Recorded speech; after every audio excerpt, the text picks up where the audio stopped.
imagino que ya podemos empezar. Lo primero, agradecer desde el Ministerio de Consumo, aunque esta mañana yo ahora he dicho directamente el ministro y también el secretario general en la mesa siguiente, agradecer la invitación, tanto a las moderaciones como para las distintas intervenciones que hemos tenido.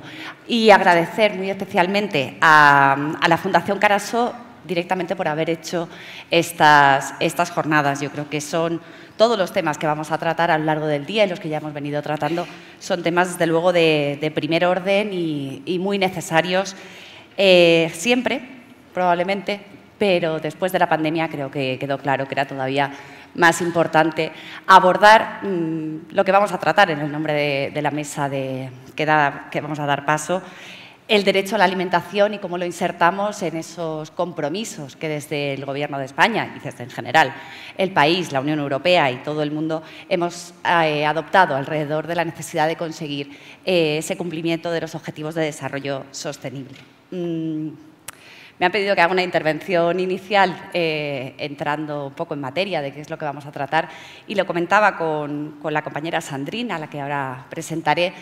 Y creo que no voy a hacer esa intervención porque cada uno de los ponentes y los perfiles que tienen son quien mejor va a hacer la intervención de qué es el derecho humano a la alimentación, qué vinculación tienen con los ODS y qué necesitamos para cumplirlo. Decía la FAO que hay muchos temas que abordar, pero hay tres que son fundamentales. Necesitamos a la comunidad científica porque necesitamos un alto conocimiento de qué es lo que ocurre, cómo podemos alcanzar ese derecho a la alimentación y qué significa una alimentación adecuada y de qué realidad partimos. Y tendremos a la academia, tendremos esa voz científica. También habla de la necesidad de impulsar políticas públicas valientes y que tengan una mirada amplia y transdisciplinar. Y tendremos a Gabriel Castañares desde esa mirada institucional y habla también la FAO de la necesidad de abordar una verdadera gobernanza, de que no podemos tomar decisiones solo desde la academia y que se queden en la academia, no podemos tomar solo decisiones desde las instituciones públicas y que se queden ahí, no sean comprendidas por la sociedad, sino que necesitamos agrupar a todos estos actores y entre esos actores la sociedad civil organizada, las organizaciones no gubernamentales y todos aquellos que están dando respuesta en cada uno de los ámbitos de trabajo. Y tendremos a Sandrine por parte de Cruz Roja también representando esa mirada. Y solo con esas tres miradas conseguiremos no como se decía esta mañana, la necesidad de establecer el derecho a la alimentación. El derecho a la alimentación está establecido y está reconocido como un derecho legalmente vinculante desde hace muchos años. El gran problema es que no hemos sido capaces de poner en valor eso y de darle una realidad, y darle un fondo institucional, un fondo social y un fondo no académico. Los académicos sí lleváis mucho tiempo trabajando, pero ¿cómo conseguimos aterrizar eso en medidas concretas? Hoy se hablaba esta mañana también la necesidad de que de las mesas salgan compromisos y medidas concretas que cada uno y cada una podamos llevar allá donde trabajemos y donde desarrollemos nuestra actividad. Y además, y creo que será objeto de esta mesa más adelante, ¿cómo conseguimos todo eso teniendo en cuenta que no podemos parcelarlo? Yo creo que eso ha ido quedando claro en las mesas que hablábamos. El derecho a la alimentación no es solo garantizar que las personas tienen la alimentación adecuada y culturalmente adecuada y nutricionalmente sana y además que sea sostenible, porque tenemos que tocar toda la cadena. Tenemos que hablar de muchas cosas, tenemos que hablar de sanidad, tenemos que hablar de sector productivo, tenemos que hablar evidentemente de que estamos en un contexto de crisis climática que tiene una dimensión ecosocial y que por tanto tendremos que anticipar escenarios y saber que cuando hablamos de alimentación sostenible también hablamos de que tendremos escenarios quizá diferentes a futuro y habrá que abordarlos, y esa necesidad de enfoque sistémico, de que hablemos de todo, pues creo que con los representantes que tenemos en esta mesa lo vamos a hacer y lo vamos a hacer, bueno, lo van a hacer bien. Como decía, voy a ir así, por orden. Ana Moragues, que es como nuestra representante en la academia, es pata FAO de conocimientos científicos, investigadora de Ramón y Cajal en la Universidad de Barcelona. Ha trabajado sobre la consecución de sistemas alimentarios más justos y sostenibles, con lo cual hoy nos viene maravillosamente, y ha contribuido a expandir el campo del Critical Food Studies con más de 60 publicaciones en geografía, planeamiento, economía, ciencias políticas. Tiene un currículum espectacular, he de decir. Y no voy a decirlo todo porque hay una parte que me interesa y que le preguntaré ahora mismo. Realiza sus investigaciones transdisciplinares bajo principios de investigación, acción participativa, y esa probablemente sea una de las cuestiones más interesantes. No solo el aprendizaje, no solo esa visión que tiene desde la academia, sino además haberlo hecho desde una perspectiva social. Gabriel Castañares, la pata institucional de esta jornada, es director general de Políticas Palancas para el cumplimiento de la Agenda 2030 del Ministerio de Asuntos Sociales y Agenda 2030. Es licenciado en Ciencias Ambientales por la Universidad Autónoma de Madrid, experto en transporte terrestre y máster en Gestión de Calidad y Medio Ambiente. También un currículum maravilloso, porque además ha estado coordinando el Plan de Lucha contra el Cambio Climático en Renfe y Adif para 2030 y es experto nacional en la Comisión Europea en materia de energía, emisiones y transportes. Y nuestra pata social, desde la sociedad civil organizada, Sandrina Cuña Couto, viene representando a Cruz Roja Española, licenciada en Ciencias de la Nutrición, con máster en Salud Pública. Ha trabajado en Mozambique, entre otras cosas, y esto es muy bonito, hablábamos esta mañana de la necesidad de impulsar la formación en todos los ámbitos, dando clases en la licenciatura de nutrición y formando a la primera generación de nutricionistas del país. También ha trabajado en terreno en Portugal, desarrollando proyectos de restaurantes sostenibles y desde hace 3 años trabaja en Cruz Roja como técnica en el área de salud. Con lo cual, probablemente pueda contarnos mucho de cómo abordar el problema de la alimentación, cómo garantizar el derecho a la alimentación en nuestro país. Y para empezar vamos a darles a cada uno un tiempo de 5 minutos un poco laxo. Yo he intentado no expandirme mucho en la intervención inicial, para que nos cuenten desde esa perspectiva que tiene cada uno, ese trabajo que está realizando cada uno, cómo garantizar ese derecho a la alimentación y con una mirada además muy clara, que decíamos cuando nos reunimos para ver este tema. Ahí siempre se habla de lo urgente y de lo importante. En este caso probablemente coincidan las dos cosas, acabar con el hambre, que es el objetivo de la ODS número 2, es una cuestión muy urgente, pero hacerlo además en este contexto y garantizando que no haya hambre en las siguientes generaciones, en un contexto de cambio climático, es sin duda importante. Y cómo somos capaces de pasar de lo urgente a lo importante, pues será el hilo conductor de esta jornada.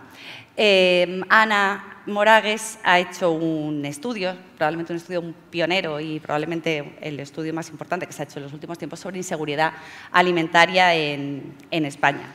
Y nos encantaría que nos contaras conclusiones, sobre todo conclusiones, y la motivación que te llevó a hacer ese estudio. Gracias, Eva. Bueno, primero quería también agradecer a la Fundación Caraso la invitación y agradeceros a todos vosotras y a todos vosotros y a todas vosotras que estéis aquí para construir un futuro mejor, ¿no? Para realmente, entre todos y todas, tener las ideas, tener la energía y también poner las acciones para transformar este sistema alimentario. Que necesitamos hacerlo, no tenemos más opción que hacerlo y bueno, allá vamos, ¿no? Como decía Eva, hemos realizado un estudio desde la Universidad de Barcelona, que es un estudio sobre inseguridad alimentaria en los hogares españoles antes y después de la COVID. Al estudio lo llamamos Alimentando un futuro sostenible, que mucha gente cuando hablamos de inseguridad alimentaria no lo liga a sostenibilidad, pero como bien decía Eva, ¿no? O sea, queremos pensar en alimentarnos ahora, alimentarnos en el futuro y cómo todo está conectado, ¿no? Cómo alimentarte de forma no solo adecuada para tu salud, sino que también genere o nos haga posible vivir en un planeta viable, tiene que ver con poder alimentarnos en el futuro. La motivación de este estudio nace un poco de la frustración, ¿no? De no saber realmente en este país cuántas personas no pueden acceder a una alimentación adecuada cada día para llevar una vida saludable y una vida digna. Entonces, como esto no lo sabemos, pues necesitamos saberlo. ¿Por qué necesitamos saberlo? Porque aquello que no medimos, que no monitoreamos, que no sabemos, no lo gestionamos, ni tampoco forma parte de nuestros objetivos. Si tenemos un objetivo que es eliminar la inseguridad alimentaria, pues tendremos que saber dónde estamos y por qué estamos ahí para poder abordarlo. Por tanto, nace de esa frustración de no sabemos dónde estamos y necesitamos situar este problema, esta problemática, en el debate público y político. Y por eso propusimos desde la Universidad de Barcelona este estudio a la Fundación Caraso, que financió este estudio pionero, ¿no? Un elemento importante es que este estudio utiliza una metodología que es la escala de inseguridad alimentaria que propone que propone la FAO, que lo que mide es la experiencia de inseguridad alimentaria, basada mucho en la perspectiva, la experiencia vivida desde las personas. Y esto es importante, ¿no? Pues es importante porque la alimentación es un acto individual, es un acto personal, pero también es un acto, ¿no?, público y político que también involucra a toda la sociedad. Y muchas veces lo que vemos de esta inseguridad alimentaria, vemos en las noticias, ¿no?, cuando estamos en crisis económica o sube la inflación, las colas de los bancos de alimentos, vemos qué número de personas han recibido una beca comedor, ¿no?, qué número de niños y niñas, pero no vemos a las familias que se saltan comidas para alimentar a sus hijos o hijas, no vemos a los niños o a las personas que acuden a su puesto de trabajo sin haberse alimentado de forma adecuada y, por tanto, no pueden trabajar de forma normalizada o no pueden realizar actividades de forma normal, no vemos a la persona que no come durante un día entero, no vemos a aquellas familias o a aquellas personas que dependen de que su vecino le pase una ración de comida para darle a sus hijos o para comer ella misma, o que de que sus familiares les ayuden a poder ir a comprar al supermercado. Todo esto está invisibilizado. Con este estudio lo que queríamos era poner esto, hacer esto visible para poder gestionarlo, para poder abordarlo, ¿no?, como un elemento de justicia social y de realmente intentar cumplir, ¿no?, estos objetivos que nos hemos marcado a nivel global y como sociedad también en este país, de hambre cero y también de cumplir con el derecho a la alimentación. Es importante no solo alimentarse, sino cómo te alimentas, la calidad de los alimentos, pero también cómo accedes a esos alimentos, ¿no? Que tengas que depender de otros para poder consumir un mínimo de calorías, pues no es tener tu derecho a la alimentación garantizado. Por tanto, este estudio nace de esa frustración, ¿no?, de esa necesidad y de dar esa importancia, ¿no?, a estas vivencias para que sean parte de un objetivo como sociedad, ¿no? Algo que vives solo, sola en tu hogar y que forma parte de tu lucha diaria. Bueno, en este contexto realizamos la encuesta, una encuesta representativa de hogares a nivel español, y los números que salieron fueron que más de un 13% de los hogares españoles experimentan alguna forma de inseguridad alimentaria. Esto significa que más de 6,2 millones de personas en España no pueden acceder a alimentos suficientes en calidad o en cantidad para desarrollar una vida de forma normal y digna. Esto significa que sería como si todos los habitantes de la Comunidad Valenciana e Islas Baleares juntos no pudiesen, sufriesen inseguridad alimentaria, ¿no? Bueno, estos números son chocantes. Un elemento que las personas que trabajamos sobre alimentación sabíamos o intuíamos o hemos visto, ¿no?, pero no teníamos los números, era que esto no es nuevo. Bueno, medimos la inseguridad alimentaria 6 meses después de que empezase la pandemia, un año después de esos 6 meses, y también les preguntamos por cuál era la situación de esos hogares antes de la pandemia, y los números que salieron es que el 11,9% de hogares antes de que empezase la pandemia ya sufrían inseguridad alimentaria. Por tanto, el problema es estructural. Esto no va solo de si sube, baja la inflación, si estamos en un momento de crisis económica coyuntural. Tenemos un problema estructural. Y me imagino que, como muchos y muchas de vosotras estaréis pensando, en la situación actual de subida de precios de los alimentos, pues estos datos, como no los medimos, no los sabemos, pero solo podemos esperar que sean aún peores, ¿no?, en la situación actual. Además de estos datos groseros que os invito a que veáis, el informe está publicado, lo podéis encontrar fácilmente en la web, en abierto, hay también un resumen, está también la presentación de los datos que hicimos justamente aquí en Madrid también en marzo. Quería también daros como algunos otros elementos que creo que son importantes de este estudio. Por ejemplo, estuvimos mirando no solo cuáles eran los niveles de inseguridad alimentaria, pero también cómo se relacionaban con otras características del hogar. Y uno de los datos es que el 39% de los hogares que sufren inseguridad alimentaria no tiene ningún miembro del hogar en condiciones laborales precarias. Es decir, ninguno de los miembros del hogar está trabajando sin contrato, o está en paro, o está trabajando con un contrato temporal, o está en ERTE. Esto quiere decir que trabajar no es sinónimo de tener seguridad alimentaria. Otro elemento que aparecía también es la importancia no solo de las ayudas públicas para estos hogares, pero también de las redes familiares y comunitarias. Por ejemplo, el 33% de los hogares con inseguridad alimentaria recibe ayudas para acceder a alimentos de familiares y el 12% de esos hogares de vecinos y amigos. Por tanto, la situación sería aún muchísimo peor si no tuviésemos estas redes, más allá de la administración pública, que también juega un papel esencial, para poder acceder a alimentos. Pero también es importante no solo centrarnos en los recursos económicos, como he dicho, este elemento social, ¿no?, de la red que tienes que te puede ayudar, es esencial, pero también hay otros elementos que se cruzan con el sistema alimentario, ¿no?, otros aspectos, y tenemos que ir un poco más allá solo de la visión sobre el acceso a alimentos o la disponibilidad de alimentos, para también pensar en otros factores que están influyendo, como por ejemplo la utilización. Y uno de los elementos que salía en la encuesta también era que de los hogares que sufren inseguridad alimentaria, más del 18% de ellos disponen de elementos de infraestructura para almacenar y cocinar producto fresco, pero restringen su uso.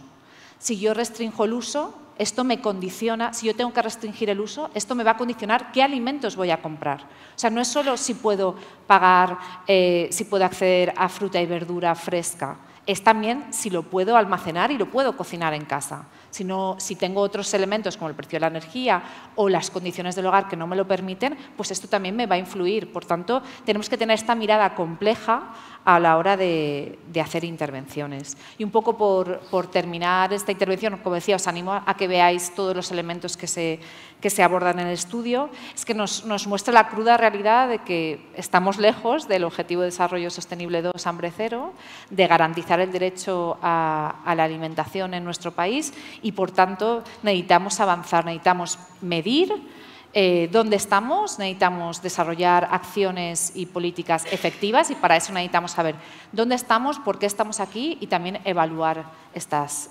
intervenciones. Pues muchísimas gracias, Ana. Sí, de verdad es una maravilla el estudio y sí, si podéis mirarlo y estudiarlo. Gabriel Castañares probablemente haya tenido mucho que ver en los estudios con estos datos para poder iniciar sus trabajos dentro del Ministerio. Y me lo ha dejado muy bien Ana, cuando hablaba del papel de la administración pública y la importancia para conseguir garantizar ese derecho humano a la alimentación, ese cumplimiento del ODS 2 y, en general, además, hacerlo con una mirada, y eso es tú negociado completamente, no solo del cumplimiento de los ODS, sino esa mirada en desarrollo sostenible. Así que, bueno, cuéntanos un poco cómo encuadras toda esta lucha por una alimentación sostenible, garantizar el derecho humano a la alimentación dentro de la Estrategia de Desarrollo Sostenible. Sí, muchas gracias, Eva. Agradecer también a la Fundación Caraso la organización de este evento que nos congrega hoy, porque además es abordar un tema de gran interés y que directamente impacta sobre un gran número de objetivos de desarrollo sostenible, porque, como habéis comentado anteriormente, el Objetivo de Desarrollo Sostenible número 2, dedicado específicamente a la alimentación y a los problemas relacionados con la escasez, pero no solo, también tiene metas relacionadas con esa mala alimentación que conlleva problemas de sobrepeso o de obesidad. Y desglosando a partir de ahí, nos encontramos con la aplicación a nivel de los diferentes Estados miembros que comentaba antes Eva, a través de la Estrategia de Desarrollo Sostenible, que es, en el caso de nuestro país, la hoja de ruta para la implementación de la Agenda 2030. En ese sentido, la concepción también holística de la alimentación como un todo, que no solamente es el producto final del consumo, sino toda la cadena de producción, en la cual garantizar una sostenibilidad desde la producción ecológica hasta los diferentes eslabones, incluyendo, por ejemplo, los ciclos cortos de distribución, con esa mirada, ¿no?, del cambio climático y de toda la logística relacionada con los alimentos, es fundamental. Y dentro de la propia Estrategia de Desarrollo Sostenible y de todos los estudios que hemos ido manejando también para esos diagnósticos sobre cuál es la situación en nuestro país, hemos ido detectando grandes carencias a través de esa información disponible, que realmente en muchos casos es homologable a las carencias que hay a nivel internacional. Si pensamos globalmente, el porcentaje de población a nivel mundial que tiene problemas de acceso a la alimentación se sitúa en unas cifras muy parecidas a las de España, cuando tenemos en mente que los problemas de escasez de alimentos pertenecen prácticamente al tercer mundo y no tenemos presente esa cercanía de la problemática con la que contamos en nuestro país. Y en ese sentido, dentro de la propia estrategia que aprobó el Consejo de Ministros hace más de un año, pues la primera línea relacionada con la alimentación es el programa de ayuda alimentaria a las personas más desfavorecidas.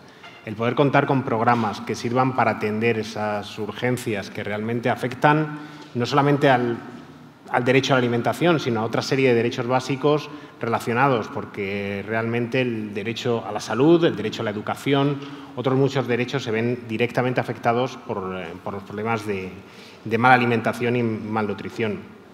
Y en ese sentido, la compilación de las medidas que desde los diferentes departamentos ministeriales se han incluido dentro de la Estrategia de Desarrollo Sostenible, y quiero reconocer especialmente el papel, por ejemplo, del Ministerio de Consumo, con varias de las estrategias en términos de lucha contra la obesidad o por la mejora de la nutrición, y también a los programas escolares para la promoción del producto fresco, en especial de las frutas, hortalizas y leches. En este sentido, pues incidir en la población infantil y en la relevancia que tiene la creación de una cultura de alimentación sostenible desde las primeras etapas de la vida, también por esa pervivencia y esa sostenibilidad en el tiempo, ¿no?, de lo que pueden ser los hábitos saludables de alimentación.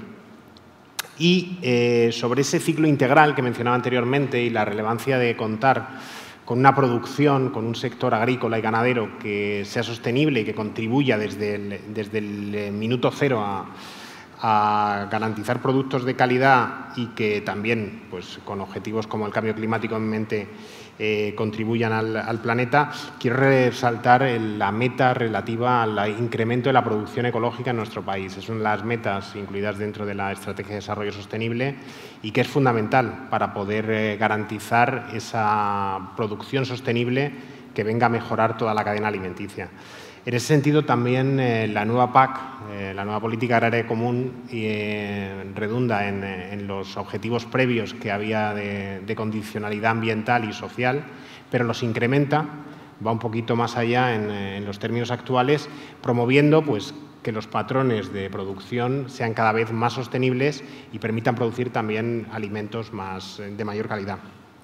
Y, por último, destacar, ¿no?, a nivel también de lo que es ya directamente la gestión de proyectos relacionados con la Agenda 2030, cómo nosotros mismos percibimos, dentro de las líneas que tenemos de apoyo a proyectos, el interés que hay por parte tanto de la sociedad civil como de las entidades locales en promocionar proyectos relacionados con la alimentación saludable, con la producción y el consumo sostenible de alimentos, porque es uno de los ámbitos esenciales en la Agenda 2030 y especialmente lo que es un ámbito de gestión diaria, ¿no?, como es cocinar, como es comer, como es alimentarnos, en el cual, pues, todos nos vemos involucrados, y el tener una conciencia y un activismo desde ese punto del consumo y de la alimentación es fundamental también para contribuir a una mayor sostenibilidad en nuestro planeta y en nuestro país.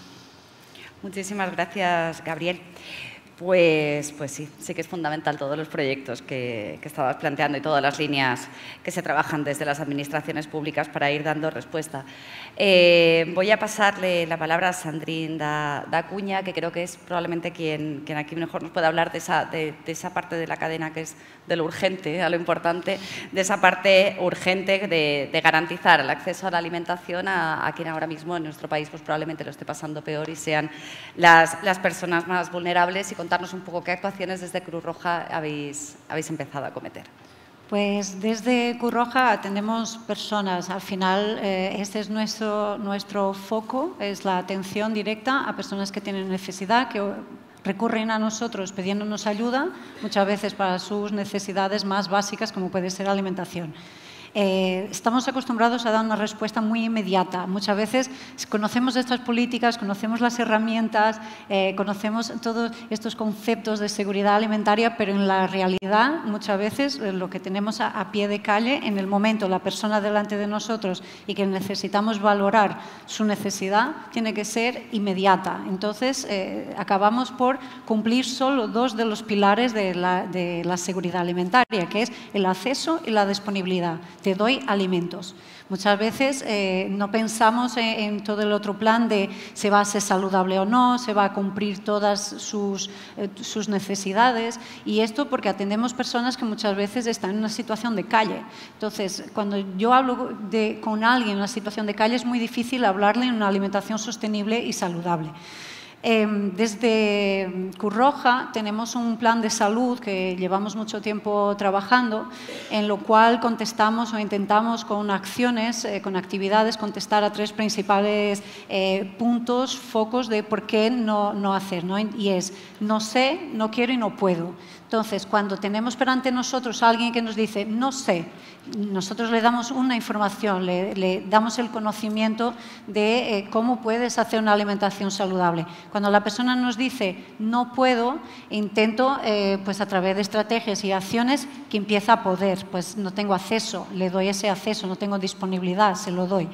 Y el no quiero, que juega con una parte que todos pasamos por eso, ¿no? De no quiero ir al gimnasio, no quiero, aunque sepa que dejar de fumar me hace bien, no quiero. Entonces tiene que ver con la parte más orientativa, de motivación, que es un trabajo que también desarrollamos con las personas que atendemos. Desde salud, desde este plan de salud, queremos cambiar estos hábitos, ¿no? Y entonces nos hemos dado cuenta que acceder a los alimentos es un gran reto, pero acceder a una dieta saludable es un desafío gigante. Entonces, hace más o menos un año, desarrollamos un proyecto que en realidad yo le quiero llamar estrategia, porque es para que dure a lo largo del tiempo, que se llama Alimentación Consciente, que es básicamente porque creemos que realmente la alimentación es universal, todos comemos y tiene todo el sentido de convertirla en una estrategia transversal a todo lo que trabajamos en la casa. Y el objetivo principal pues, es justamente promover una alimentación saludable y sostenible. Empezamos por desarrollar una página web donde tenemos algunos principios que creemos que van de acorde con lo que es saludable y sostenible, como el consumo de temporada, que tantas veces hablamos aquí, y damos mucho enfoque en este tipo de cosas hasta con nuestros usuarios, porque sabemos que comer de temporada es más barato, pero la gente dice, pero es que yo no sé lo que es de temporada. Normal, la industria de repente nos ha disponibilizado tomate todo el año y hemos dejado de saber que el tomate es de verano. Y cuando no es de verano, viene de otra, tiene otra forma de producción, y esta forma de producción pues lleva a unos gastos que son normales y que hacen con que el producto sea más caro. Entonces, a lo mejor tenemos que empezar a tener esa conciencia de que es de temporada, aunque tengamos siempre oferta de todo a todo tiempo. Por ejemplo, este es uno de los principios, pero hay otros como puede ser el desperdicio, la economía de cómo hacer una lista, pequeños tips, diría yo. En esta página también se pueden encontrar una sección de recetas. En estas recetas algunas son de aprovechamiento, otras no son de aprovechamiento, pero son siempre de temporada, con productos de temporada, muy económicas, muy nutritivas, y siempre con alguna indicación de cómo puedes aprovechar este alimento en su máximo. Yo doy siempre este ejemplo, que es el puerro, que hasta las familias que atendemos con menos economía, con menos posibilidades, lo hacen, que es cogen el puerro, la parte blanca, la utilizan, la parte verde la desperdician. Entonces, a estas familias que atendemos queremos transmitirles ese valor de vamos a respetar al agricultor que ha producido todo el alimento, y nosotros en casa tenemos la capacidad de también consumirlo todo. La parte verde la guardo y puedo hacer una crema de verduras con otras verduras que tenga.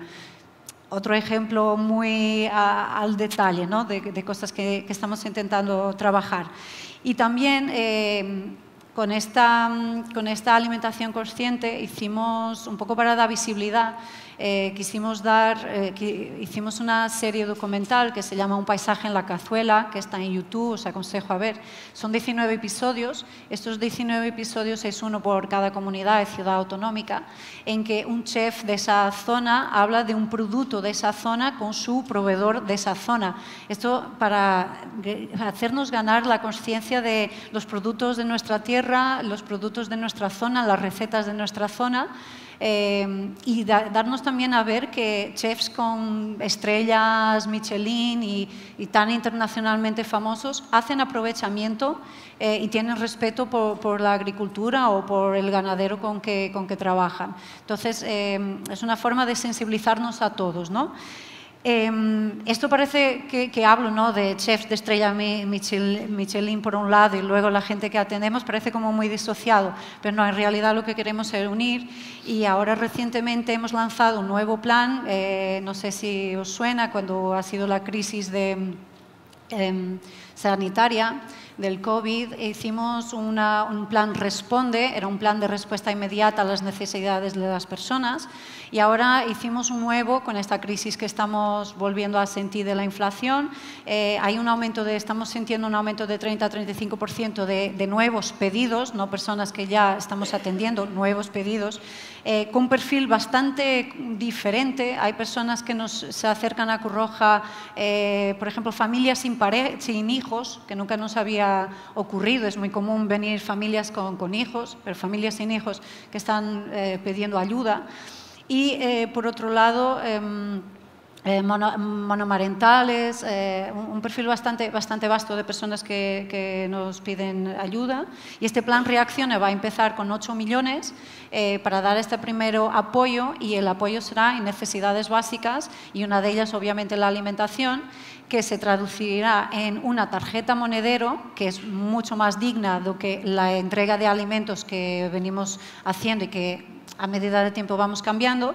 Pero esta es la oportunidad, con el plan Reacciona, de unir lo que es la educación, que estamos intentando, la educación en salud, en educación en alimentación, que estamos transmitiendo desde la alimentación consciente, y la actividad que hacemos de dar alimentos a las personas. Entonces, estamos intentando unir estas dos fuerzas, ¿no?, el conocimiento, la sostenibilidad y luego la necesidad, ¿no?, para que podamos responder a sus necesidades y a responder a su seguridad, que estén en una situación de seguridad alimentaria, no solo con acceso y disponibilidad, pero con la utilidad y luego con la estabilidad, ¿no?, poder responder a todo. Y es un poco esto que tengo para contaros.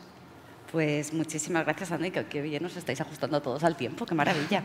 Y así habrá más tiempo también para preguntas. Pero yo quiero hacer, antes de pasar a preguntas del público, que probablemente tengáis muchísimas, porque al final, escuchando las tres intervenciones, si queda claro algo, es que es lo que decíamos al principio, ¿no?, el enfoque con tantas disciplinas distintas, que hay que ir encajando en todas ellas si queremos realmente resolver el problema, porque al final no es un problema solo de accesibilidad, no es un problema de que estén disponibles los alimentos, sino con mirada a futuro, si estos alimentos seguirán disponibles mañana. Es un problema de salud, no solo el que estén los alimentos, sino qué alimentos elegimos. Y no es solo proveer de alimentos, como contaban antes, sino si están el resto de servicios necesarios para poder cocinar los alimentos, si culturalmente son adecuados como para que yo me sienta representada y pueda acceder a ellos, y cómo las políticas públicas que se ponen en marcha tienen que tener en cuenta toda la cadena y que además sean comprensibles. La parte de educación ha salido varias veces. Muchas veces políticas que pueden ser fantásticas pueden no ser comprendidas por la población, y esa parte de educación, sensibilización y formación es fundamental. Entonces, al final estamos hablando de un enfoque sistémico, que va cómo trabajamos el derecho a la alimentación y cómo lo hacemos desde ese enfoque sistémico, y cómo vosotros, cada uno de vosotros, lo considera que desde el punto en el que está puede contribuir a ese enfoque necesario tan amplio para empezar. Ya tenemos aquí tres representantes muy distintos, de tres sectores muy distintos, pero ¿qué se puede aportar desde la academia, desde la institución o desde las organizaciones sociales a contribuir a que tengamos una mirada más amplia y podamos diseñar políticas que sean mucho más eficaces porque abarquen muchos más ámbitos? Bueno, ¿empiezo yo, Eva? Sí, empezamos igual. Bueno, a mí la verdad es que Gabriel estaba hablando mucho, ¿no?, de sistema, y el enfoque sistémico es esencial, ¿no? Pensar primero en la parte de la cadena, ¿no? Desde la producción, la transformación, distribución, consumo, ¿no? Cómo gestionamos el desperdicio, ¿no? También semillas, todos estos elementos, ¿no? Como este enfoque de cadena, y después también todos los sectores, ¿no? Que toca el sistema alimentario, educación, que se habla mucho, ¿no? La dimensión económica, la dimensión ecológica, los aspectos de justicia social, y esto nos permite, ¿no? Identificar muchos retos, pero también muchas oportunidades, y nos permite sobre todo complejizar, ¿no? A nivel de acciones y buscar sinergias, pero también entender que va a haber acciones que quizá van a tener efectos no deseados o que van a surgir conflictos que vamos a tener que gestionar, ¿no? Somos conscientes que tenemos que cambiar, y las transiciones desde el nivel personal al colectivo son difíciles muchas veces, ¿no? Entonces ahí tenemos que ver cómo gestionamos esas transiciones, y en las transiciones muchas veces hay colectivos o actores que ganan y otros que pierden de la situación inicial donde estaban. Entonces necesitamos también guiarnos por una serie de valores, ¿no? De hacia dónde vamos, de esa visión, ¿no? Y ver también cómo compensamos esas ganancias, esas pérdidas, y sí, han de ser compensadas. Por ejemplo, para mí el enfoque sistémico nos ayuda mucho a pensar, bueno, vamos a implementar una medida concreta, ¿no? Se habla ahora mucho de los precios de los alimentos, limitamos los precios de los alimentos, intensidad alta, pero ¿esto para quién es? ¿A quién beneficia? ¿A qué consumidores beneficia? ¿Y esto cómo afecta a los demás actores de la cadena? ¿Afecta al pequeño productor? ¿Afecta a las tiendas? ¿Afecta a los supermercados? ¿Afecta a que lo que queramos sea producir más volumen y no importa los impactos ambientales, ¿no? Todos estos elementos nos permiten realmente poder prever el impacto que una medida va a tener sobre qué y sobre quién, ¿no? Y a la vez intentar paliar esos impactos, o al menos ser consciente de ellos, ¿no? Y asumirlos y tomar una decisión que al final es una decisión política, ¿no? al respecto, que es una decisión que tomamos, ¿no? También como sociedad, que asumimos, ¿no? Porque también el no hacer nada es una decisión que asumimos como sociedad. Por tanto, este enfoque sistémico, que creo que todos y todas tenemos que asumir la complejidad como qué es lo que hay, no podemos huir de ella, ¿no? Es esencial. Pero para muchas veces es muy difícil, ¿no? navegar este sistema alimentario, que además se toca con otros sistemas, el energético, ¿no? Por ejemplo, con la vivienda, ¿no? Si no tengo suficiente dinero para alimentarme, quizás porque estoy dedicando el 50-60% a pagar el alquiler de mi piso. Es muy difícil de navegar, y de hecho hay unos diagramas horrorosos ahí fuera de sistemas alimentarios que son muy difíciles de navegar. Entonces, a mí me gusta pensar, vale, primero un enfoque sistémico, pero luego centrado en las personas. Cuando nos fijamos cómo a las personas concretas, a los colectivos concretos, les afecta ese sistema, ¿no? Cómo esto me permite ayudar a entender la situación concreta de una familia monomarental en una ciudad concreta donde su entorno alimentario es de una forma específica, o qué pasa en una zona donde cada vez hay más despoblación rural y tienen un sistema agroalimentario X y no quedan agricultores, o sí que quedan, y estos son los retos a los que se enfrentan. Entonces, muchas veces el centrarte en la diversidad de experiencias te permite tener este enfoque de justicia social y te permite entender cómo ese sistema alimentario se moviliza para situaciones concretas, y por tanto también te permite hacer políticas o intervenciones que no son, ¿no? Café para todos o lo mismo para todo el mundo, sino realmente que afecten, ¿no? y que tengan un impacto eficiente, eficaz, ¿no? sobre los colectivos y sobre las situaciones personales a las que buscas. Y este es el enfoque, ¿no? Centrado en las personas, y también es un enfoque mucho de derechos, ¿no? Centrado en que las personas tienen derechos, ¿no? Y por último sería, obviamente, el enfoque territorial. Yo ahora vivo en Barcelona, pues no es lo mismo Barcelona que un pueblo en el Pirineo, que la ciudad de Madrid, que la ciudad de Nueva Delhi, ¿no? Estamos hablando de lugares muy distintos que tienen unas potencialidades diversas, unos retos diferentes, y por tanto es muy importante trabajar a nivel de territorio, ¿no? Vinculado a nivel de territorio, y como se habla esta mañana en el espacio de políticas públicas, con esa coherencia, ¿no? De los diferentes niveles administrativos. Por tanto, para mí el enfoque sistémico es esencial. El centrar en las personas ayuda a navegarlo, ¿no? Y a entender la diversidad de situaciones, y por último también territorializarlo. Pues magnífico, y siempre me lo dejas muy bien, porque ¿y ahora qué hacemos, Gabriel? Desde las políticas públicas, ¿cómo cogemos esos enfoques y lo trasladamos a medidas, ¿no? Pues fundamentalmente querría destacar 2 puntos en ese ámbito. Por un lado, la metodología Yo creo que el método para llevarlo a cabo desde la política pública tiene que abordar esa integralidad, ese enfoque que decíamos holístico de la propia Agenda 2030, y ahí las metodologías de coherencia de políticas para el desarrollo sostenible son fundamentales. El tener una alineación de toda la política pública que vaya en la contribución al desarrollo sostenible es esencial para poder no tener medidas que diverjan y que vayan desmontando lo que por otro lado se esté construyendo a nivel de una misma administración, pero también en esa óptica multinivel y más en un Estado tan descentralizado como ocurre en nuestro país, en el cual todas las políticas a nivel de las diferentes administraciones territoriales tengan también esa coherencia y, por supuesto, que haya una coherencia absoluta entre lo que hacemos a nivel doméstico con lo que hacemos fuera de nuestras fronteras, también con ese ámbito de la cooperación internacional y de la ayuda a los países menos desarrollados también en mente. Y luego, por otro lado, es esencial el contar con las alianzas multiactor, con el propio espíritu del ODS 17, de la Agenda 2030, pero con esa colaboración con los actores de todo tipo y que están en toda la cadena, desde los actores de la producción, económicos, los actores sociales implicados pues desde la distribución de alimentos hasta la concienciación de los consumidores y, por supuesto, con los actores administrativos, con las administraciones públicas, como decíamos antes, que garanticen una coherencia de políticas efectiva y una evaluación también de la política pública acorde a los objetivos de desarrollo sostenible, en este caso de alimentación, que entre todos y todas nos hemos fijado. Muy bien. Pues muchas gracias. Bueno, sí, lo de la coherencia en la coherencia política en las metodologías de lucha sería muy interesante para no estar, por un lado, intentando evitar los entornos obesogénicos y, por otro lado, facilitándoles pizzas y hamburguesas a los niños en plena pandemia. Sería bastante interesante. Pues la misma pregunta para Sandrine. ¿Cómo hacemos ese enfoque también desde las organizaciones sociales, desde las ONGs, ese enfoque multinivel, ese enfoque sistémico, ese enfoque territorial, también social, y poniendo a las personas en el centro y buscando la coherencia, además, entre los programas distintos que se ponen en marcha, como señalaba Gabriel? Yo creo que me voy a repetir porque la palabra es alianza, es que no hay otra. Nosotros atendemos personas y con ellas trabajamos en el día a día, ¿no? y utilizamos las herramientas que se generan a partir de las políticas, que se generan a partir de los estudios.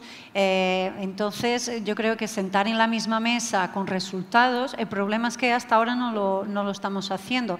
Y de hecho, hemos copiado un poco a Ana y por primera vez vamos a hacer un estudio de seguridad alimentaria a las personas que atendemos, porque nos parece muy importante saber no solo el estado de salud alimentaria, de seguridad alimentaria que las personas llegan cuando llegan a nosotros y cómo se sienten a lo largo del tiempo que les acompañamos.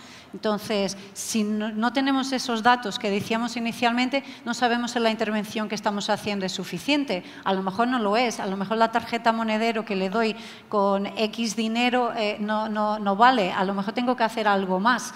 Entonces, si no tengo estos datos y con estos datos darle visibilidad, no solo dentro de la propia institución, dentro de Cruz Roja, pero después también sacar estos datos de dentro y enseñarlos a vosotros, a la comunidad científica, que tiene muchas veces las soluciones o que tiene las ideas, o a las políticas, y decir, mira, ¿qué podemos hacer en conjunto? ¿Qué podemos trabajar aquí? Porque yo hago esta intervención, trabajo día a día con estas personas, pero no están mejor. No estoy haciendo con que se sientan menos inseguras a nivel alimentario, pero yo les sigo dando comida. Entonces, ¿qué estoy haciendo yo de mal? Entonces, yo aquí es un poco de que cuenten con nosotros a la hora de trabajar en conjunto, obviamente nosotros llevando la información, los datos desde nuestra visión, y esto lo hacemos en el día a día con muchos proyectos. En Cruz Roja pedimos la opinión de los voluntarios, el voluntario que trabaja con la persona, y son ellos que muchas veces nos dan ese feedback para que nosotros podamos pensar, mira, este proyecto como lo estamos desarrollando a lo mejor no tiene sentido, vamos a tener que adaptar aquí algo porque no lo están aceptando bien o algo no funciona. funciona. Entonces, hacer este puente, no sea vertical solo en una dirección, que no haya solo una dirección, que haya varias direcciones entre las varias organizaciones, instituciones gubernamentales y científicas y todo el mundo trabajando para realmente poder ayudar a estas personas de una manera efectiva. Porque a lo mejor estamos ayudando, pero no es una forma efectiva de ayudar. Pues has dicho una cosa, Sandrine, que no había salido todavía, pero creo que es clave para cualquier política que se diseñe y para cualquier medida que quiera hacer. Pero probablemente sea la grandísima olvidada, quitando en la academia, que el método científico sí lo tiene, pero en general es la grandísima olvidada, que son los mecanismos de evaluación. Y mecanismos de evaluación participativos. El gran problema con las medidas no es muchas veces que se apruebe una ley, y Gabriel lo sabe, o sea, puede estar aprobada, pero faltan muchos mecanismos a medio, corto y largo plazo que evalúen si realmente el impacto ha sido positivo, si se ha conseguido el objetivo, no si se ha puesto en marcha, porque muchas veces no tiene tanto que ver el que se pueda poner en marcha con que el mecanismo respectivo haya cumplido los objetivos para los que se diseñó.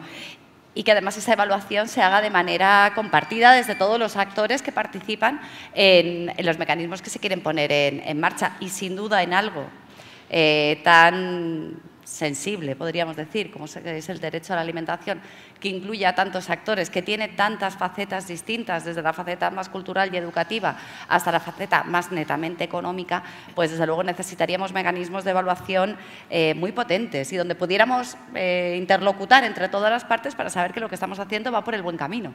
Se acerca más, quizá no hemos conseguido el 100%, pero se acerca más a lo que queremos conseguir y sería fundamental. Aprovecho para hacer un poquito de campaña. Hay que decir que Fundación Caraso va muy bien encaminada porque de momento llevamos muy bien la perspectiva sistémica de juntar a muchos actores y esperemos que también la continuidad de estos espacios de diálogo y en los que podamos hacer un seguimiento y una evaluación de si realmente nos ponemos más de acuerdo, si somos capaces de tejer alianzas entre los distintos actores y poner en marcha medidas que son sin duda fundamentales. Pues gracias a que los ponentes que tenemos han sido estrictísimos en el tiempo y se han portado muy bien, pues va a quedar bastante tiempo para debate, reflexiones, preguntas, todo aquello que desde la sala, ya lo sentimos, creo que no hay ningún mecanismo para que quienes nos ven en el streaming puedan preguntar, pero bueno, por lo menos desde la sala, si alguien quiere hacer una pregunta, una reflexión, si es una reflexión que no sea demasiado larga.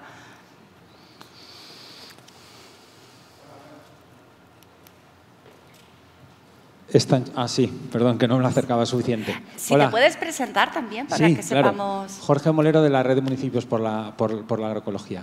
Estáis hablando de una cosa muy específica, que eran los bancos de alimentos, lo cual es una política pública clásica para alcanzar el derecho a alimentación y los ODS.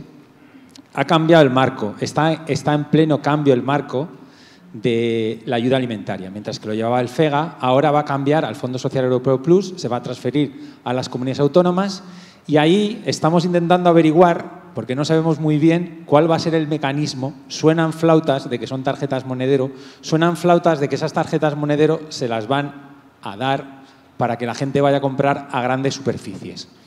De esa forma, lo que estamos viendo es que estamos pasando dinero público directamente y en vez de apoyar a lo que son pequeñas producciones campesinas o pequeños agricultores, etcétera, además a supermercados que muchas veces ni tienen los alimentos que son nutricionalmente sostenibles ni saludables para la población. Entonces, no es una pregunta para solamente las personas que estáis aquí, sino porque desde la red estamos haciendo un trabajo importante de averiguar exactamente qué es lo que está pasando y no lo sabemos, nos encontramos con, no sabemos qué va a pasar, pero consideramos que desde los municipios o desde la sociedad civil tenemos que intentar luchar porque esos recursos que son públicos puedan redundar bien por uno en la producción y bien por último también en las personas consumidoras. Entonces, abro el debate.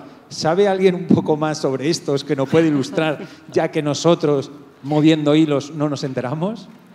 Gracias. Me encantaría dar la respuesta. No, ha sido una buena llamada de atención. Si alguien tiene tu muchacho, que alguien hable con este muchacho si sabe algo, pero es verdad que es un gran tema.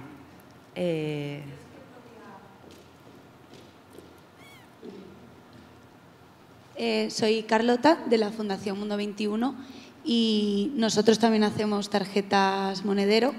No las hacemos con el dinero público ni con los fondos europeos, sino con donaciones privadas de empresas, de la sociedad civil y demás. Las trazamos mediante tecnología blockchain, entonces en todo momento sabemos dónde está el dinero de cada una de las donaciones y cuándo este dinero se ha consumido mediante las tarjetas monedero, y sí que tenemos la capacidad de hacerlas tanto en grandes superficies como en comercio local.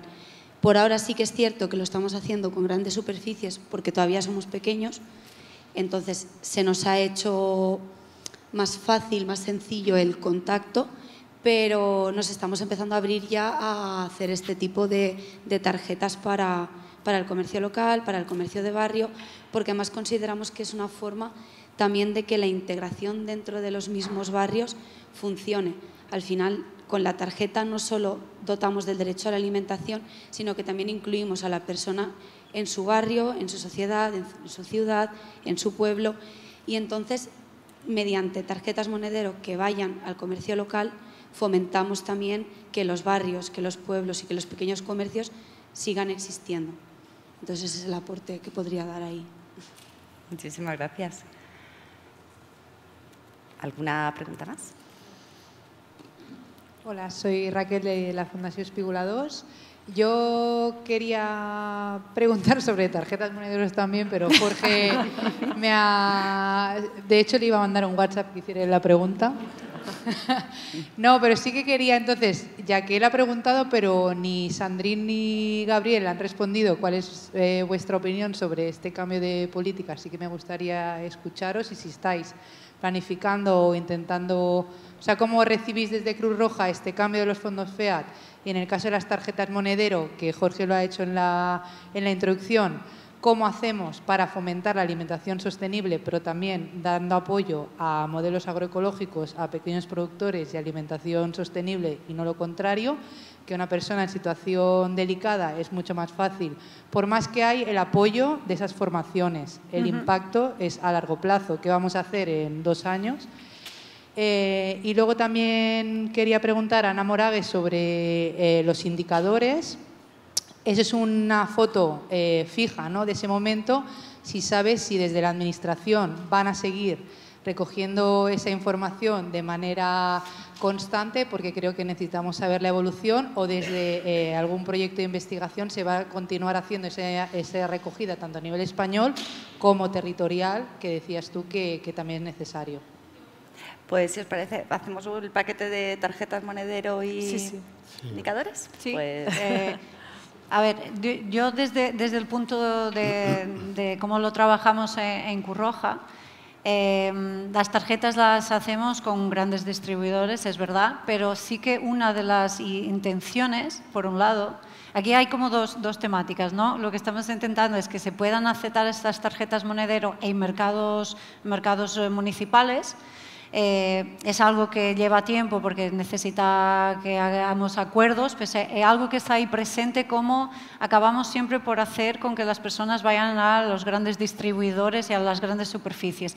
Y sí que es una preocupación, o es algo que ya lo hemos identificado, pero aún no hemos encontrado una solución, porque luego depende de cada ciudad, de cada comunidad, de cada provincia. Bueno, había que bajarlo a varios convenios porque no se podría hacer un único a nivel nacional. Entonces, es algo que está ahí presente, pero que es verdad que aún no le hemos dado una respuesta. Y por otro lado, algo que estamos empezando a hacer, y algunas comunidades sí se hace, hay un registro de lo que compra la persona. Y trabajamos esa lista, ese recibo que sale con la persona.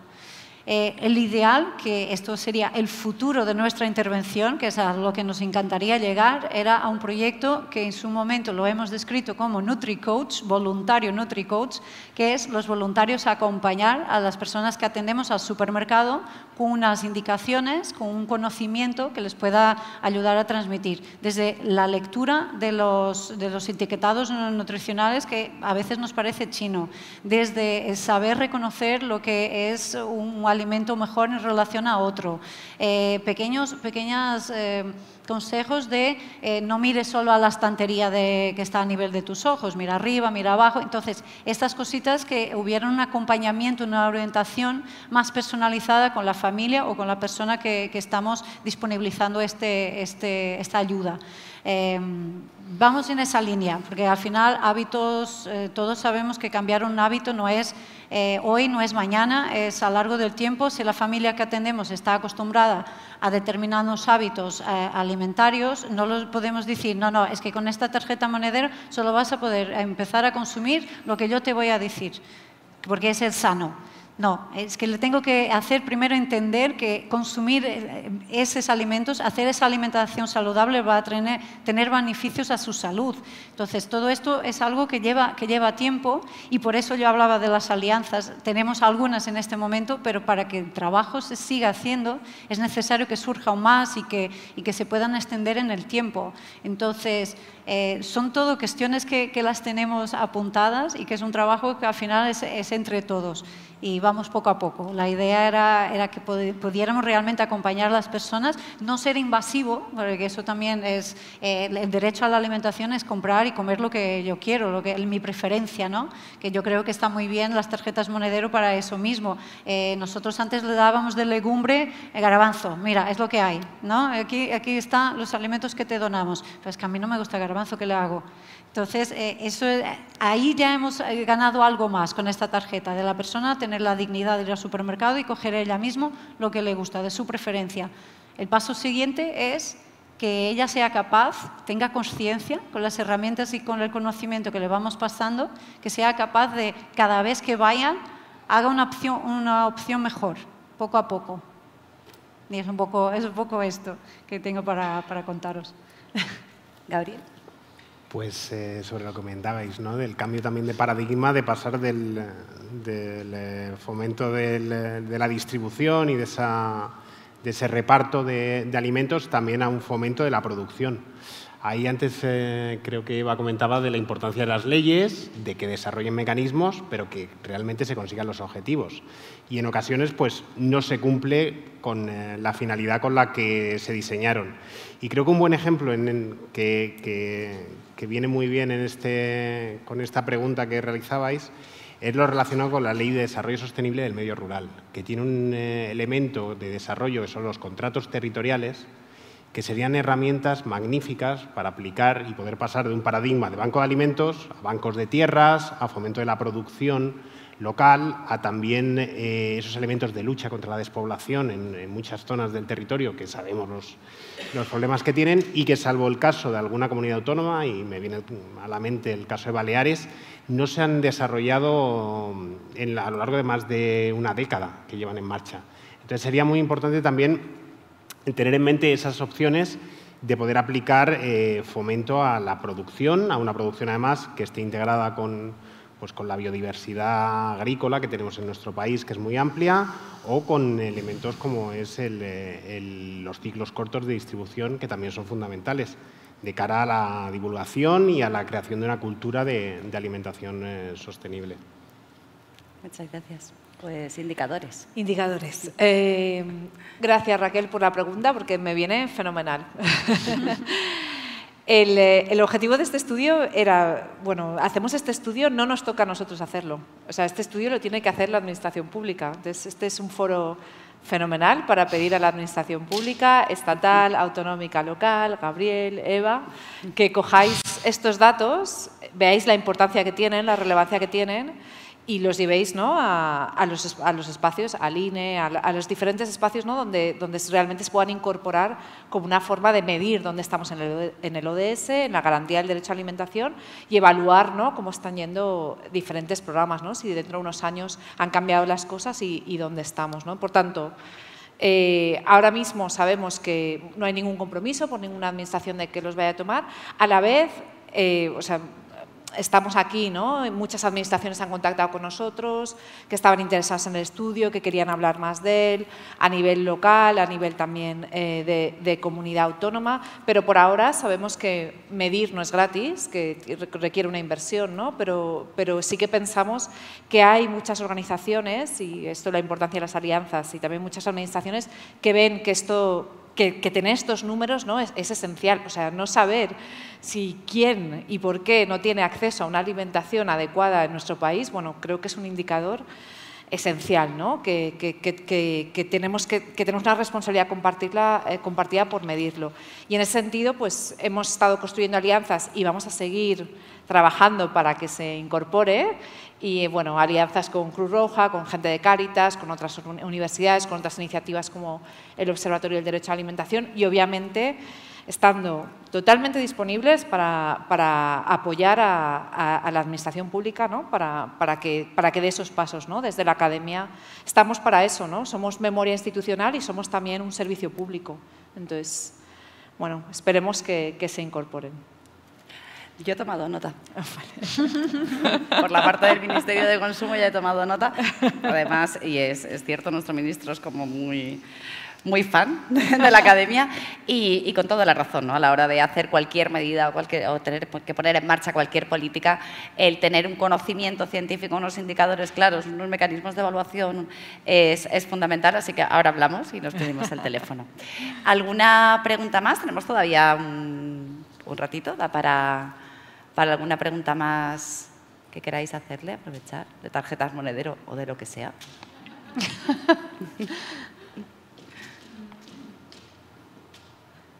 Opa.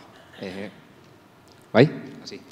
Soy David, de Visilur, del País Vasco, y quería preguntaros a las tres ponentes si porque yo os escuchaba y me parecía que con las cosas que vais proponiendo, el objetivo 2 de hambre cero sí se cumplía, pero no el garantizar el derecho a la alimentación, ¿no? Y va un poco en la línea de la intervención inicial de Jorge, ¿no? Creo que todos los programas sociales, todos los proyectos de servicios sociales que desarrollan las diferentes instituciones públicas con sus diferentes grados de responsabilidad y de competencia, pues realmente se proveen de un sistema agroalimentario que provee las grandes cadenas de alimentos en gran cantidad, pero de baja calidad.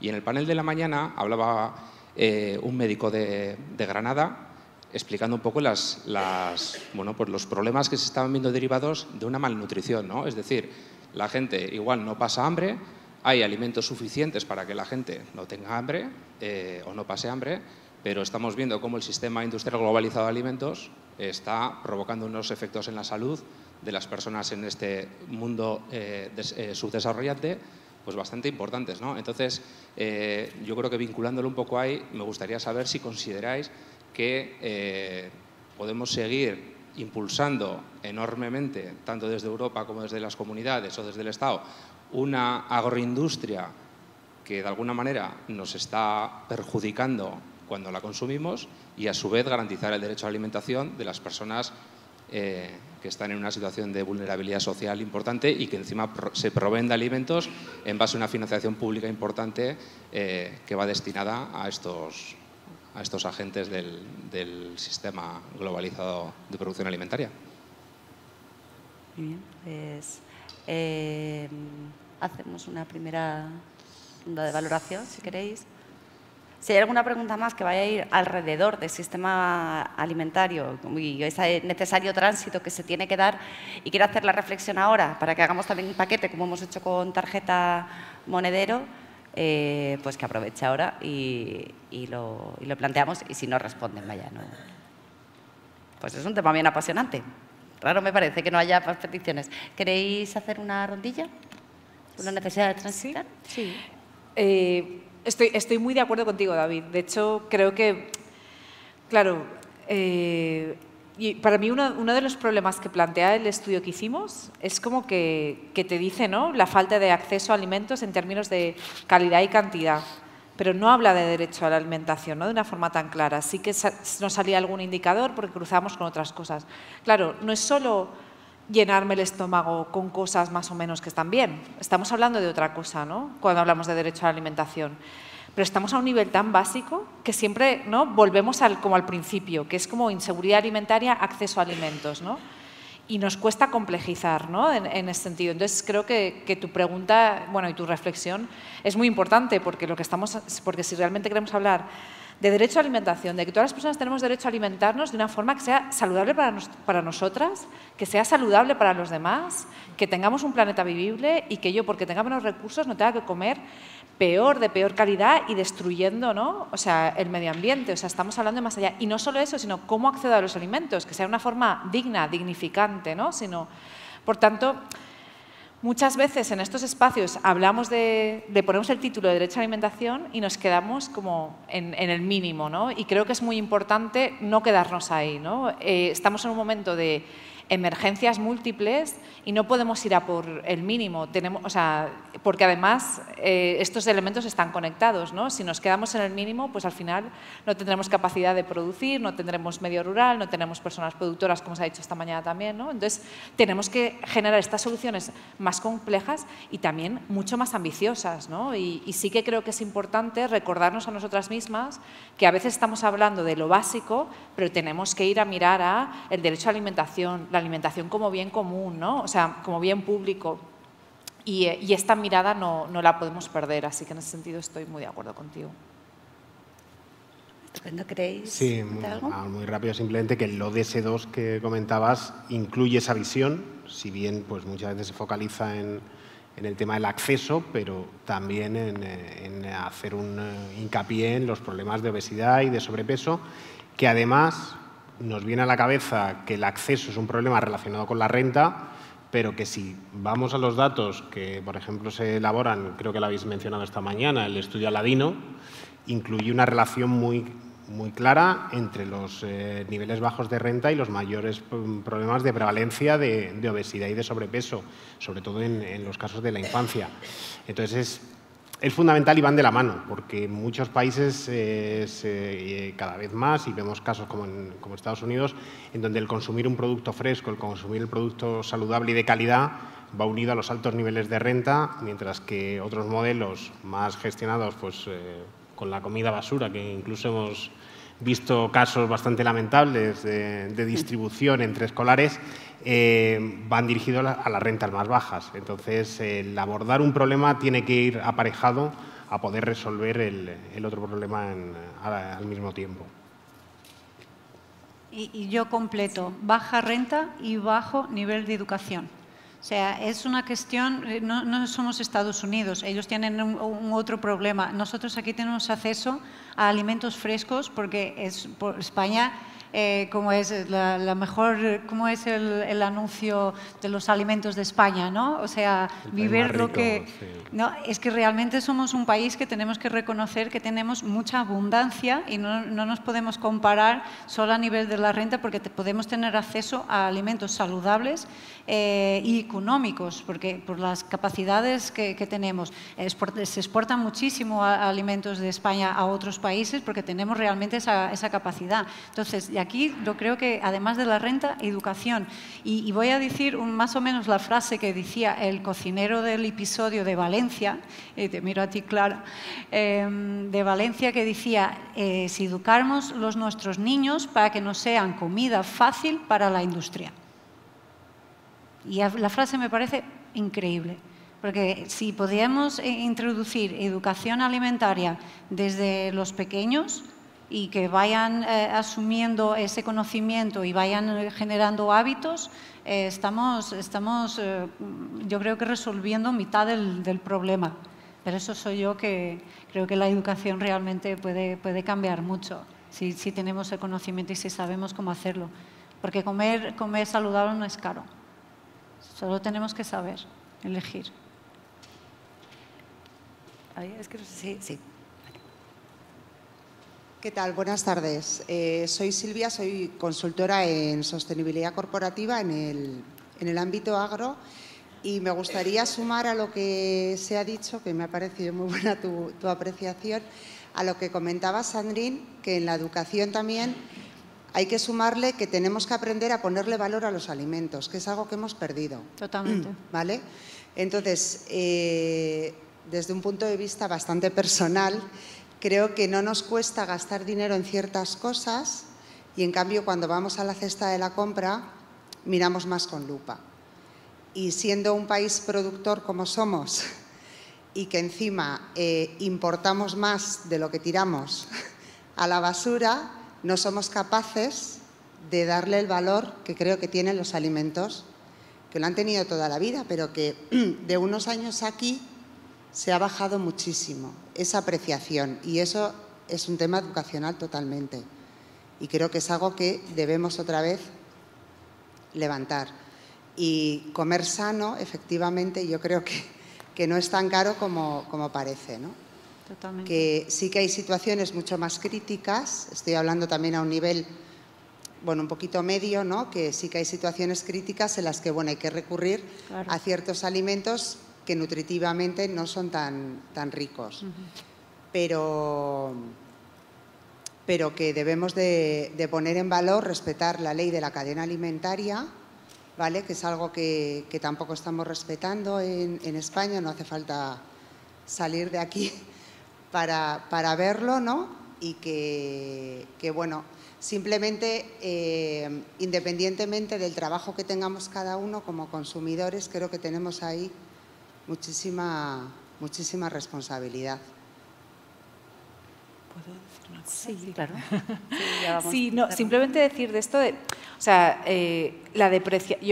yo creo que uno de la depreciación de los alimentos no es solo un elemento que, bueno, no es solo algo que hayamos desarrollado a nivel personal como sociedad, es algo que hemos ido construyendo también. O sea, se le ha quitado valores a los alimentos porque dedicamos nuestro presupuesto, mayor o menor, a otras cosas. Los datos nos muestran que en el año 60 el 48% del gasto en hogar iba a alimentación. Ahora es el 17%. ¿Por qué? Porque si tenemos que dedicar el 48% a alimentación, donde vivimos, ¿no? Entonces, aquí también hay una parte de que los alimentos son artificialmente baratos, porque realmente lo que conlleva producir alimentos, lo que conlleva a nivel del impacto ambiental que tiene, lo que conlleva a nivel de las condiciones laborales que tiene, no está imputado en ese coste de los alimentos. Tienen que ser baratos para poder tener el sistema económico que tenemos actualmente y poder dedicar a la vivienda, pues, el 40, el 50, depende del nivel socioeconómico que tengas, te dedicas más o menos, ¿no? Pero que también aquí hay una parte, ¿no? Obviamente a nivel personal podemos hacer muchas cosas de cambiar culturalmente, de pensar, ¿no? De dar valor a otras cosas, pero también necesitamos un sistema que vaya acorde y facilite, ¿no? esas decisiones, ¿no? Porque realmente, o sea, si nos vamos a esos datos de los años 60, yo creo que es como muy claro, ¿no? Nos cae como un velo decir, bueno, la alimentación es que ahora mismo, ¿no? La hemos relegado a lo último, ¿no? Y que tiene que ser barata porque si no, lo demás ya no nos da, ¿no? Y bueno, esto vuelve una parte también a la importancia de imbricar, ¿no? El sistema alimentario con otros sistemas, ¿no? Con la vivienda, o sea, los gastos de la vida, ¿no? De la vivienda, la energía, etcétera, para poder realmente hacer esa transición, ¿no? Pues ya me están mirando fatal desde la organización y ya me sabe mal, pero tengo que cerrar. Luego los podéis abordar de camino y preguntarles, pero ya me piden que cierre. Sí, está el café, y en el café aprovechad a abordarles y preguntarles muchas cosas, que siempre son una maravilla escucharles. Ya voy a cerrar con las 4 o 5 conclusiones, porque yo creo que además ha sido bastante evidente que estamos todos muy de acuerdo en el análisis y en gran parte de las cuestiones, pero yo creo que hay una... me quedo para cerrar porque es algo que no ha salido tanto, pero ha estado bordeando todo lo que decíamos, que es que ni comer es alimentarse, ni alimentar y tener accesibilidad y disponibilidad de alimentos es garantizar un derecho. Yo creo que tendremos que irnos con esa perspectiva, que garantizar un derecho va mucho más allá de darle alimento a las personas que están en situación de vulnerabilidad, que eso puede ser una cuestión que se haga en un momento determinado y de manera urgente, porque haya que dar una respuesta hoy, pero que desde luego el desarrollo del derecho a la alimentación habla de alianzas, habla de gobernanza, habla de coger a todos los sectores y ponernos de acuerdo y ver cómo somos capaces de reequilibrar las cadenas que se han ido rompiendo. Hablamos de políticas públicas que puedan ser entendidas y hablamos de derechos que tienen que ser garantizados hoy y mañana, porque los derechos se garantizan sin fecha de caducidad y, evidentemente, en el sistema que estamos ahora mismo estamos de manera directa o indirecta conculcando el derecho a alimentarse a las siguientes generaciones si no ponemos freno a esto que está ocurriendo. Así que, bueno, quedamos emplazados a seguir trabajando y en las siguientes mesas seguir debatiendo y reflexionando conjuntamente. Muchísimas gracias a quienes habéis estado aquí y habéis venido a las 3 de la tarde, que es una hora así muy tal, y a que nos escucháis en streaming y seguimos el resto del día de las jornadas.